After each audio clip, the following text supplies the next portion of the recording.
Apollonian Germ. I would like in this video to summarize the knowledge that I would like to share with you, and eventually I know that my channel will become successful because I develop very profound ideas, and in some moments, a few weeks maybe or months, I don't know, you will stumble upon my channel and see that there are many videos with your picture. I made a playlist for videos with videos for you, and I would like you to watch, if you have the opportunity, to watch the videos in a playlist Apollonian Germ. And you will notice that my videos keep getting better in terms of intellectual content because I understand more and more the mind of God. But yeah, in this video I would like to summarize the method of knowledge that I would like to share with you, because how should I explain this? I live with myself 24 hours a day, 7 days a week, and now I am experiencing sometimes during the same hour, during 1 hour, outburst of joyful laughter, anger, anxiety, despair, admiration, compassion. So my emotions, which are tied to my ideas and my understanding of the world, are very confused, and I am feeling that there are many contradictions in my mind, and yeah, but let us talk about your intellectual development. Here I made a simplified illustration of your intellectual development. This is drawn from your video from existential liberal to traditionalist. So you started as, I will explain the meaning of the words, but you started as a liberal, egalitarian, existentialist, whatever. You turned towards libertarianism. Let us say that you skipped conservatism, but in the logical process they are kind of tied together. You became an anarcho-capitalist. Then, you don't mention this in the video, but I know that you eventually stumbled upon the white identity movement, probably the alt-right, race realism, IQ, Jared Taylor, stuff like that. Then you kept going and discovered your European heritage. The difference between whites and Europeans is not a matter of race, it's simply that a European, in this sense, is a white who has his cultural mind and a spirituality and a cultural heritage within his mind. All Europeans are white, but not all white are Europeans in the sense of spiritually European or culturally European. Traditionalism, then, that's what you talk about, Evola, Guénon, stuff like that. And you did not later become a Catholic, but you began as a Catholic. Your upbringing was Catholic, and you eventually discovered in this sphere paganism, and eventually you identified with Nietzsche. So this is your intellectual path. You remove Catholic, you take Catholicism in the beginning, but this is your intellectual journey. And here is the counterpart, namely that for every conservative, I mean, it's not a quantitative determination, but conservatism exists, has its essence. I made a video about the logic of essence recently. Conservatism is opposed to liberalism. Libertarianism is opposed to probably the leftism. Anarcho-Capitalism, which is tied with libertarianism, is opposed to Marxism. White identity is opposed to non-white identity. If you define yourself as white, you identify yourself as white by differentiating yourself from all those who are not white. So if you are a white nationalist, you are opposed to non-whites. It doesn't mean necessarily that you're in conflict. You can have peaceful relations with non-whites, but you are differentiating yourself from non-whites. If you defend the European heritage, you will be opposed to the Jews, but the Jews are also in the movement of conservatism, libertarianism, anarcho-capitalism, even white nationalism. So it's complicated, but basically in this sphere, people are opposed to the Jews.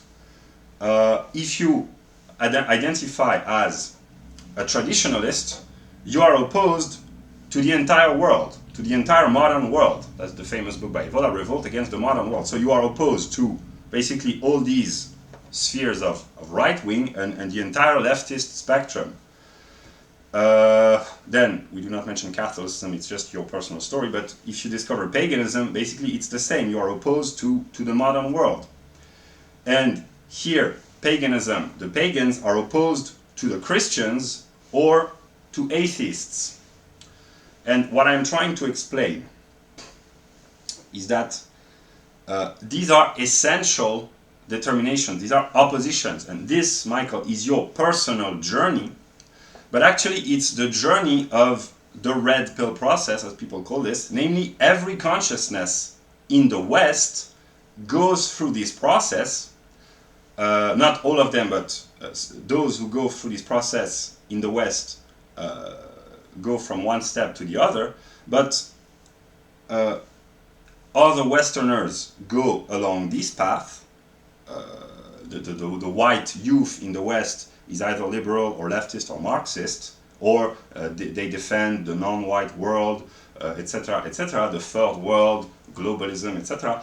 But what I'm trying to explain is that this process of consciousness, which is, I thought at first, was the phenomenology of the European spirit, or the Western spirit, but actually the European spirit, it encompasses within itself the totality of world consciousness, because if you identify as white, you are in relation to all non-whites. So you become aware unconsciously, but actually you do, by asserting your white identity, by becoming conscious of your white identity, you become conscious of what is not white in terms of race, realism, IQ, and eventually culture, civilization. Here, when you identify the European heritage, you want to preserve the European legacy by distinguishing the European heritage from all other civilizations and cultures. So this process, which at first seems to be your individual path, but actually it's the path of many Westerners. Many Westerners are in these spheres. They are revolting against the liberal Zeitgeist, and I will talk about the Zeitgeist later. But this process of becoming aware of who we are encompasses the totality of world consciousness, because here we have the modern world, non-whites. So the modern world, the non-white, includes Islam, Buddhism, the Aboriginal religions, whatever. It includes the totality of world consciousness becoming conscious of itself by a process of negation. If you negate the current Zeitgeist in the West, so the liberal view, what you call the globo homo in your video about red eyes, if you negate this, you are already determining negation is determination. By negating this, you affirm, you assert, you determine yourself as a conservative. By negating conservatism and going deeper into the rabbit hole, as they call this, you assert your identity as a libertarian, and by defining yourself as a libertarian, you negate leftist politics, leftist economics, leftist sociology, etc., etc.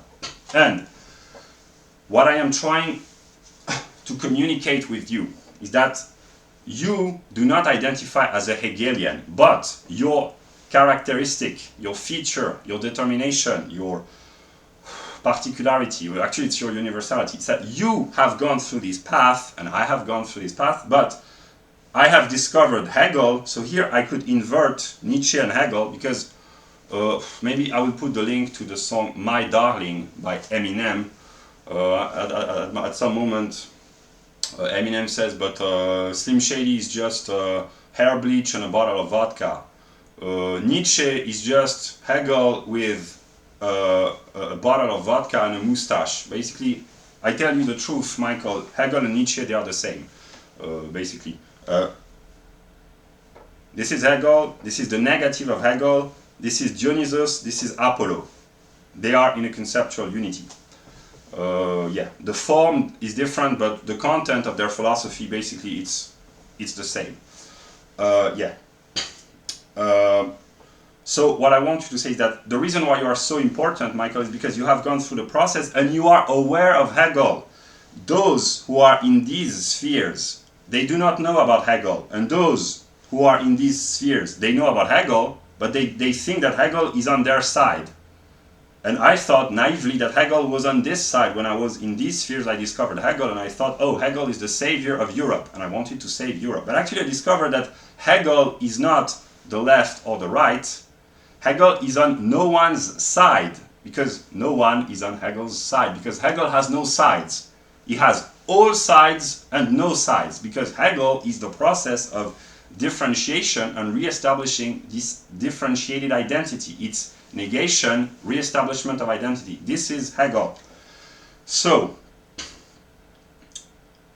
yeah, I will read a passage from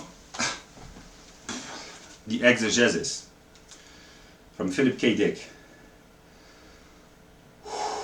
I can read the whole page. The human micro-soul can link up with its analog, the world soul, the logos. God is not an external intelligence. It is more worthy for him to be the internal principle of motion, which is his own nature, his own soul. Nature is the outside of the divine mind. That's Hegel's view. There are opposites in nature, contrary forces, contradictions, but in the operation of the whole cosmos, in the will of God, all contraries coincide and disappear. Behind the bewildering, fascinating variety of nature is the yet more marvelous unity, wherein all parts appear as organs of one organism. The knowledge of the supreme unity is the goal of science and philosophy and the healing medicine of the mind. Apollo was the Greek god of medicine and healing and reason. Maybe there is a reason why you are Apollonian Germ. So what this passage means, it's basically Hegel made intelligible. It means that there are opposed forces. It's a dialectical process. They reciprocally determine one another. Here it's really simplified. But Hegel is the movement of opposition and the movement of reunification. And yeah, I will comment the Zeitgeist. The Zeitgeist is an expression that people who are vaguely familiar with Hegel use to define his philosophy.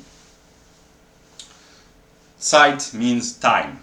So this is the spirit of the times. This is the age in which we live. We can remove Hegel, but basically third world, globalism, liberalism, Marxism, ecological, world consciousness, whatever. This is the Zeitgeist. But Geist, spirit, as Hegel would say, consists in negation, separation.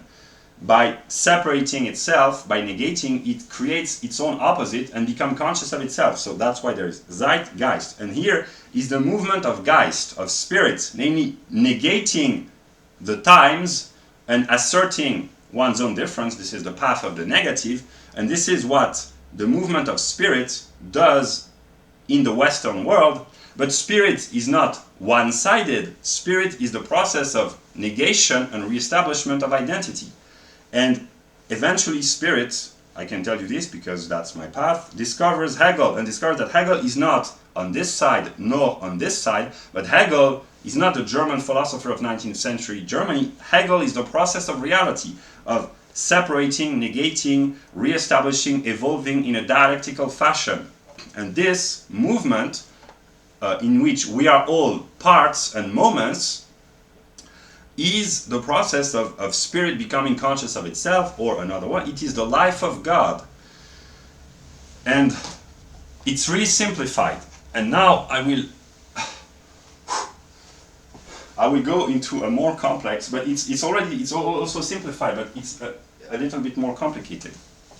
Here, Michael, or Apollonian Germ. No, I will start to call you Apollonian Germ because maybe it will help you remember. This is the picture, the view of the structure of being. And being is nothing, so it is the structure of nothing, basically. So I could have added here, you can add nothing if you're a Buddhist, if you believe in nothing. So the Buddhists, the real hardcore fanatical Buddhists, they believe that they don't exist. So yeah, so nothing could be here, but actually nothing is contradictory, so it becomes, so this is the structure of being. Whatever is, was, ever will be, is found within this structure, which is the structure of the Encyclopedia. Being determines itself in quality, quantity measure, makes itself essence, enters into relation with itself in the realm of pure logic. This is the mind of God in its pure abstraction, logic. Here we have the essential determinations, the realm of appearance, the realm of effectivity, then the concept with subjective concept, objective concept, and the ID, and I recently discovered that I was the ID, the absolute ID. So this is the mind of God in its abstraction. The realm of nature is the alienation, the manifestation, the exteriorization of the mind of God. And this is not really rigorous and faithful to the Encyclopedia, but it's more modernized. We understand nature as the realm of physics, chemistry, biology. And then out of biology emerges, not historically and in a Darwinian perspective, although it can also be interpreted in this way, but as Hegel would say, in the mind of the concept, out of biology, which is the non-human organic life, emerges subjective spirit, which is the realm of anthropology, what we call race realism or sociobiology, and also the appearance of the finite mind, of consciousness, of awareness for humans, of spirit, Geist, as Hegel says. And here in the realm of subjective spirit we have, so anthropology, which is race realism, sociobiology, we have the phenomenology of mind, which is the second part, and we have psychology, which is the study of the determinations of mind or spirit. And I go through the whole process. Then we have objective spirit. It is the subjective mind making himself manifest in the realm of institutions, law, legislation, constitution, property rights, etc., morality, good and bad, punishment and redemption and stuff like that. ZEIT-GEIST is what we understand today as economics, sociology, politics, technology can be included, geopolitics and history. So in ZEIT-GEIST you have the entire process. It's part of objective spirit. And spirit makes himself aware of himself through subjectivity, objectivity, but even more through the realm of absolute spirit, which is art, religion, and philosophy. And philosophy is not some nonsensical, abstract babbling, although maybe it is, but philosophy is the conceptual understanding of the totality of the process. So the conceptual grasping of all the moments in their development. And it is man, through his thinking capability, which must actualize God, and God is the entire process, and God has to become conscious of himself through man by the speculative activity of the philosopher. So in a way God needs, partly, eventually God will get rid of man at some moment, but God needs man at some moment to understand himself, and then he makes himself spirit. But man is a moment in the development of the process of God. So yeah, and I wrote that you, Apollonian Germ, you are the king of objective spirit, and I will explain why. I will explain why. But what I want you to understand is that this view, I really simplify Hegel's philosophy to the utmost. This is theoretical philosophy 101. That's really simple, because in reality it's much more complicated. This is the movement of spirit, world spirit, becoming conscious of himself. And this, which is the entire process of world history, world knowledge, world consciousness becoming conscious of itself, is happening in the realm of subjective spirit, in the second moment, namely the phenomenology of mind. And all this happens through the determinations of logic, nature, subjective, objective, and absolute spirit. Just to illustrate, I already said this in my previous video, but maybe it's more clear. Let us take a random conservative. A random conservative is a physical being. It exists within the physical realm. It has chemical properties. A conservative has a chemistry within him, in his brain, in his body. He has a biology. He's a male or a female. He has a brain determined by biology. He has biological needs, physiognomy, etc., etc. A subjective spirit, a conservative, is determined anthropologically, socio-biologically, with tendencies towards reproduction, mating, etc., etc. He is a moment in the process of the phenomenal appearance of spirit, so he appears here. He has a psychology with characteristics, features, personality, etc. He believes in certain modes of organizing law, in a certain set of morality, a certain economic policies. He has a sociological standing. Usually conservatives are either youth in revolt against the modern leftist establishment, or rather aged people who want to preserve their wealth and their status. So it's contradictory also. That there are contradictions everywhere, even within the conservative movement. He has political view, of course, that's what defines him as a conservative. He's influenced by the technological development. He can express his opinions on the internet or on television or whatever. He has views on geopolitics, and he's a moment in the unfolding and in the process of history, and it is the entire historical process which emerges out of nature, which determines him to be a conservative rather than a liberal. So that's just to illustrate. And then this conservative, this one individual taken randomly, he has views on art. He appreciates certain forms of artistic expression. He has religious belief. Maybe he's an atheist. Maybe he's a devoted Christian. Maybe he's a Buddhist. Maybe there are conservative Buddhists, but the question would be, what would there be to preserve in a Buddhist view? Because in the Buddhist view there is nothing, so nothing is worth preserving. So I'm not sure that there are many Buddhist conservatives, I don't know. And then he probably has philosophical views. He's not necessarily acquainted with the history of Western philosophy, but he believes in some sort of wisdom. So yeah, that's just one example. So any conservative who thinks it's just a moment in the development of world spirit, he is determined by the entirety of the process. And then you can take another conservative, and there are millions, tens of millions, hundreds of millions in the world, but in the Western world there are tens of millions of conservatives. So for each individual is another moment in the entire process. And then the same goes for libertarians, anarcho-capitalists, etc., etc. So that's starting to become complicated, but here is just, it's still simple at this point. But what I want you to understand, I will illustrate with logical determinations. So I take your path.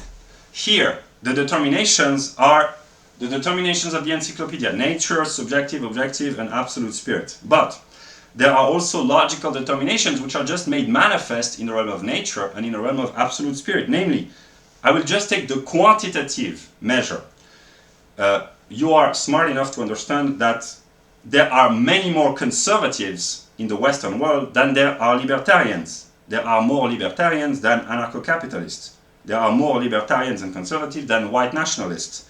There are even less European, how should I put it? Europeans who are conscious of their heritage. I'm not talking here about the empirical Europeans living in Europe who are aware of the culture of their country. A leftist teacher or a conservative person of European citizenship and European origin, an average Italian or an average Pole or an average Dutch, is not a European traditionalist in a sense, because he has not necessarily gone through the whole process. Here I'm not talking about strictly anthropological determinations, but determinations of the mind. So Europeans who are aware of their spiritual heritage after having gone through the process, there are very few. I mean, there are hundreds of thousands, millions maybe, but there are many less. They are less numerous than white nationalists, libertarians, conservatives, etc.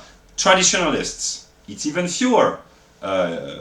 People like Philosophy Cat and you, and even people like Varg, whatever, they make thousands or tens of thousands of views. There may be a few hundreds of thousands of traditionalists in the Western world. Pagans, real pagans, that's complicated because there are the pagans of the Scarlet Ravenswood type of pagans. They do not go through this path.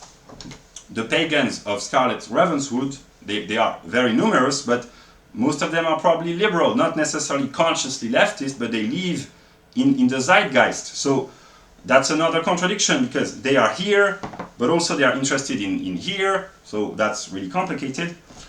And yeah, so that's just to illustrate. So, what I'm trying to explain is that these are quantitative determinations. Here, the extension, the number of followers in the newspapers, on television, on YouTube, on the internet, the number, it's a quantitative determination. Of conservative is much wider, and the deeper you go, the smaller the number becomes. But here's the trick. The deeper you go, the more profound the ideas. Namely, the ideas developed by these people are very profound. They are very elevated, so eventually they must become widely extended. Yeah. And here, if I want to make another illustration, here I can name names. Peterson, Jordan Peterson. He is here in the conservative movement, in the process of world spirit becoming conscious of itself. Here you have Jordan Peterson. He is what Hegel calls a figure of consciousness. Namely, there are millions of people who identify with Peterson and find their own consciousness reflected in the mind of Peterson. In the libertarian movement, you have someone like Ron Paul, the Mises Institute, Hans Hermann Hoppe, Di Lorenzo, and stuff like that. In the white identity movement, you have someone like Jared Taylor. Peterson has millions, maybe tens of millions of followers. Jared Taylor is less famous. Richard Spencer, etc., etc. In the European heritage, you had someone like Varg. When he had his channel, The Thulian Perspective, he had a few tens of thousands of followers, but very few people know about Varg, actually, and he's no longer on the internet. In the traditionalist movement, there are tens of thousands or hundreds of thousands maximum. So the deeper you go, the less the number grows. And that's why you, with your 13,000 followers and your path and your intelligence and your development, you are aware of a lot of things, but the reason why I said I would explain, I could call you the king of objective spirit, Michael. That's why I'm making videos for you, is because you are very important, because believe it or not, Michael, you are in the entire world the concept, the human being, if you will, but you are a concept. I've made videos to explain why you are a concept and why is a concept, the figure of consciousness, if you will, who is the most knowledgeable about the sphere of objective spirit. It doesn't mean that you are an expert in law, morality, and ZEIT-GEIST. You do not have a PhD in these stuff. You are not, I know that you are not an expert in economics, sociology, etc., but you have grasped the broad picture, the idea, in a Hegelian sense. You are the one in the entire world who understands these topics the most, because the reason is very simple, although it's very complicated. It's because you have gone through the path of initiation. You are here in these spheres and you are opposing these spheres. The only what word will I use? The only determination, the only thing that you do not understand is that you know about Hegel. Here I put Hegel on the left, which is on my right hand on the left, and Nietzsche on the left, but actually they are the same. Actually you are supposed to find Hegel here, but Hegel, you understand that he's on both sides. So you are aware of Hegel, but you have not yet made the connection between your personal path, the path of world consciousness. The Encyclopedia and your knowledge of Hegel that you have acquired as a philosophy student. And the reason why I'm making this video is to help you connect the dots and to try to explain to you that Hegel is the process. Hegel is on the left and the right. He switches from one to the other and tries to re-establish the identity, because Hegel is the process of reality. This is dialectics. And yeah, I will just take off the jacket. I really try to simplify to the utmost.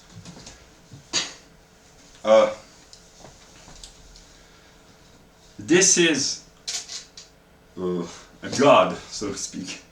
No, God is not this table, this chalkboard, this white blank slate, but this is the representation of the mind of God, if you will.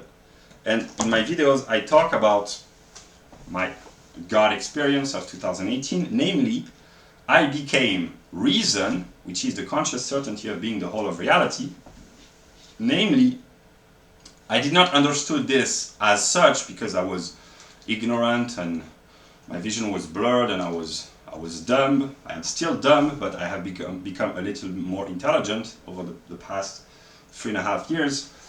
Basically, I did not understood the encyclopedic view, but I understood that I, as a mind, not the empirical individual that you see, my mind that you hear through my words, my mind was the whole of reality. That I was both sides, so to speak. It was a shock, because what am I supposed to do if I am both sides? And I do not consciously control the process. There are billions of people living their lives, developing their ideas, contradicting one another, and I do not consciously, as my empirical mind, control any of this. But the mind of God, the real highest self, so to speak, which is not yet conscious of itself, is the animating principle, the dialectical process which brings forth the entire movement. And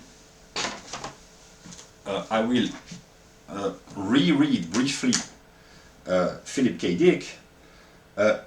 There are opposites in nature, but there are also opposites in the realm of spirit, contrary forces, contradictions, but in the operation of the whole cosmos, in the will of God, all contraries coincide and disappear. So there are various levels of God, and the real God, so to speak, is the coincidentia oppositorum, the unity, the collapse in the mind of the opposites. But most of the time, the opposites do not coincide, but they develop in a dialectical fashion of development. And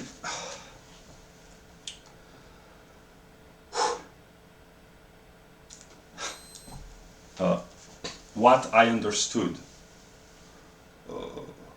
I don't know when, probably after my God experience of 2018, I started to wonder, I am the whole of reality.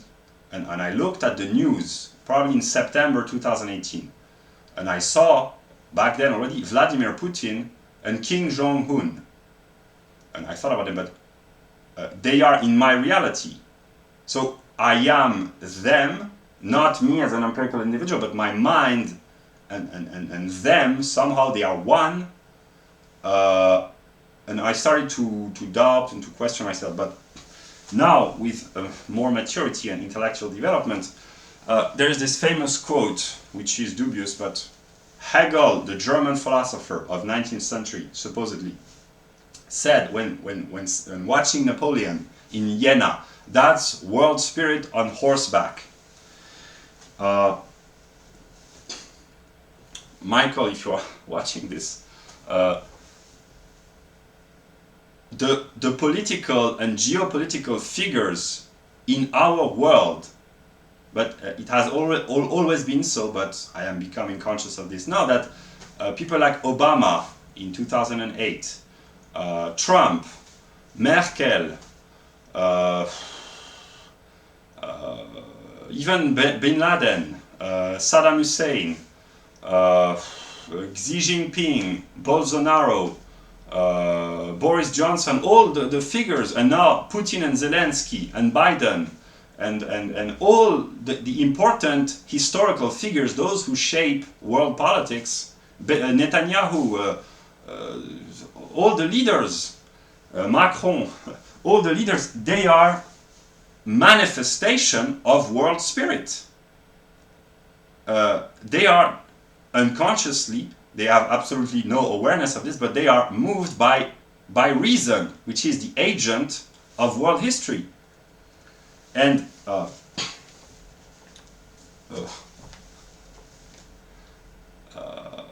should I explain this? The idea in a classical sense, not the idea in the Hegelian sense, but actually it's also the idea that I would like you to understand, because it's the only idea that you have not yet understood. In your videos, Michael, you say basically that the elites, the financial elites, they control both sides. But by saying this, you envision that the banking elites, who are probably there, the banking, financial elites, the secret services, the deep state, whatever, they are so smart that they can control the entirety of the process. They know what everyone thinks. They anticipate the conservative movement. They control the mind of Peterson. They anticipate the Libertarian movement. They infiltrate the Libertarian movement. They control Ron Paul. They anticipate the emergence of white nationalism. They control Jared Taylor and Richard Spencer. They control Varg Vikernes. Also, Varg Vikernes is infiltrated by the banking elites somehow. So every side is controlled by the banking elites. But Michael, if you start to believe this, I have believed this in my intellectual process, you start to believe that the elites are everywhere, they are omnipresent, they are omniscient, they know everything, and they are omnipotent. They can do everything. Every financial fluctuation in Australia, it's the will of the financial elites. There is a flood in some Indonesian part of Asia, that's the financial elites. A politician decides to join the conservative movement in Belgium, that's the will of the elites who control. If you believe this, you believe that the elites are God, basically. Because if there is an agent who controls the totality of the world process of spirit, of human consciousness becoming aware of itself, by definition it has to be called God. And you have studied philosophy formally. If you seek the cause, what is the cause of the domination of the left in academia?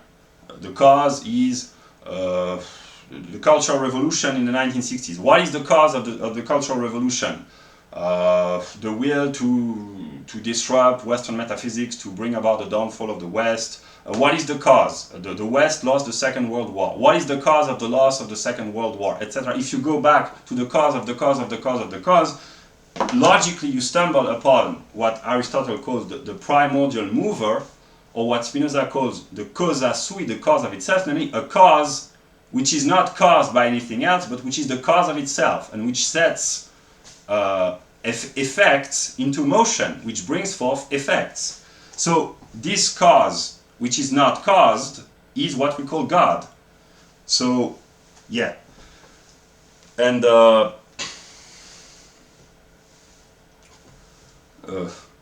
will conclude the video. I try to share the knowledge that I possess with you in an intelligible fashion, so that eventually when you will watch this video, you will understand your role, your position, and you will understand me, you will understand yourself, you will understand the world, and partly you will understand God. Because one could say that God is in control, so that's reassuring in a sense that God controls the process, but actually it's quite frightening because God is not really in control, because he is the opposite of himself. He opposes himself to himself. And when I identify with God, and I identify with God, my mind, more and more, but God is not just a mind, it's the universality, the particularity, the singularity. how should I explain this? I am on both sides. I would like the process to come at a state of rest eventually, but it's very difficult. I cannot convince anyone except you at this moment in time of the vision of the totality of the process. And people have a view of God as the God of the Bible or the Quran or the Torah, the bearded guy in the sky. A God is partly this, but it's a process, it's a dialectical unfolding of mutually opposing forces which differentiate them from one another and reunite them in a more concrete, more developed process. So I will just finish with this view of the Encyclopedia. There's, in the debate between Dawkins and the theologians about the God delusion, the theologians say that God is simple, and Dawkins says, I don't believe in God, but if I had to believe in God, I would not believe in a God that would be simple. But actually, God is very simple. God is being. But the problem is that being, pure being, is nothing. So if you say God is being, you say God is nothing, so there is a contradiction. And the unity of being and nothing, which is the attempt to solve the contradiction, the primordial contradiction, brings forth becoming, and becoming brings forth the entire logical process, which brings forth nature, which brings forth spirit, which goes back to logic. So God is actually very simple. God is simply being, but being is much more complicated than just being. Being is the totality of reality, becoming conscious of itself. So actually God is the most complicated God is the most complicated entity ever designed, invented, created. Yeah. So God is the process of being. I don't know what else to say. There are so many determinations within being. Being is so vast that yeah. And I will conclude this video by saying that my mind has recognized you, Apollonian Germ, as being, that's the way of talking, the king of objective spirit, in the sense that you are the mind who is the most aware of the process. But the problem is that you have never experienced spirituality.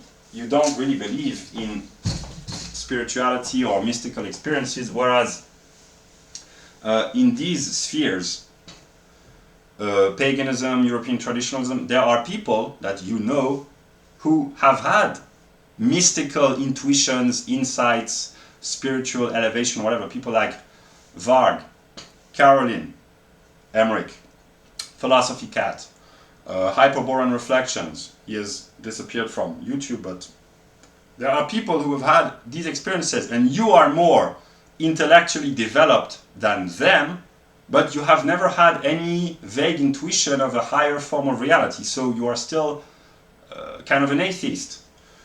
I don't blame you, but maybe I will blame you, I don't know. I'm just joking. But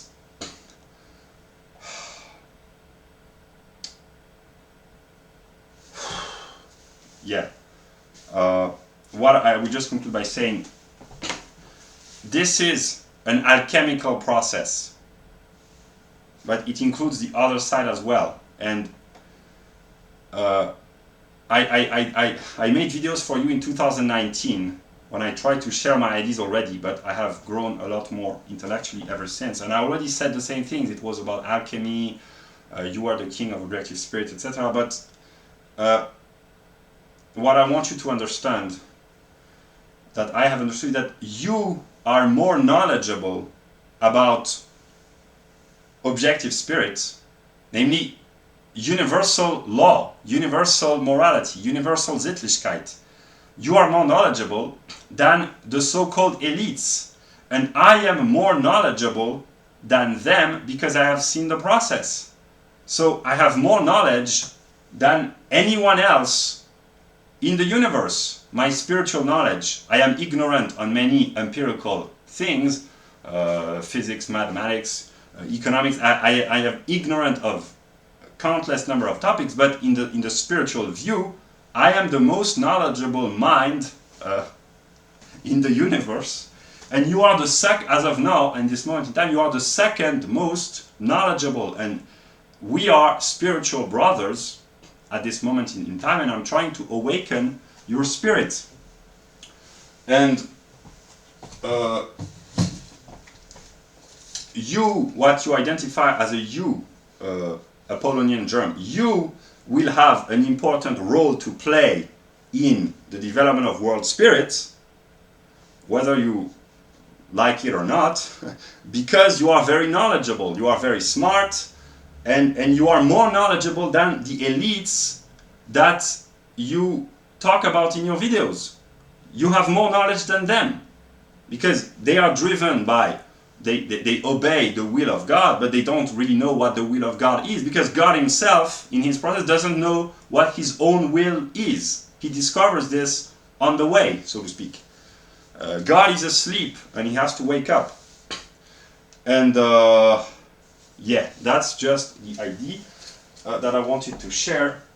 And I will make maybe one more video in which I will develop a serious Hegelian perspective. And then, as long as I can, I will keep making videos for you, but I will use a more culturally Hegelian, I will use religious images, music, modern pop culture and philosophy to try to reach you with my message, because I have tried to establish a serious reputation as an intellectual. I would say that I have a good understanding of Hegel's philosophy. Actually, I think I'm the best interpreter of Hegel ever, or I will become, because I think only I can understand Hegel.